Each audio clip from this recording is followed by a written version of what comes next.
ভোটে আমাকে জয়যুক্ত করুন। আমি তৃণমূল কংগ্রেসের প্রার্থী। বিধানসভার উপনির্বাচনে আপনারা জোড়াফুলে ভোট দিয়ে আমাকে বিপুল ভোটে জয়যুক্ত করুন। তার সুযোগ দিন।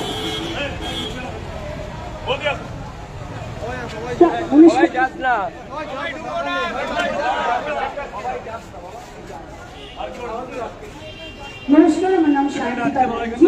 বিধানসভা উপনির্বাচন আমি তৃণমূল কংগ্রেসের প্রার্থী। আপনাদের সকলের কাছে অনুরোধ করছি আমাকে ভয় লাগছে আপনারা ঘাসের উপর জোড়াফুল চিহ্নে ভোট দিয়ে আমাকে বিপুল ভোটে জয়যুক্ত করুন। আমি কাজ করতে চাই, তাই মমতা বন্দ্যোপাধ্যায় আমাকে আপনারা আশীর্বাদ করলে আমি কাজ করার সুযোগ পাবো। আমাদের এবারে কিন্তু ভোট দিতে হবে লোকসভা সাথে বিধানসভা উপনির্বাচন। তাই আপনাদের ভোট কেন্দ্রে দুটো ইভিএম মেশিন থাকবে। একটা ইভিএম মেশিন আপনাদের লোকসভার জন্য ভোট দিতে হবে, দুটো ইভিএম মেশিন আপনাদের বিধানসভা উপনির্বাচনের জন্য ভোট দিতে হবে। দয়া করে আপনারা আশীর্বাদ করুন, আমাকে কাজ করার সুযোগ দিন।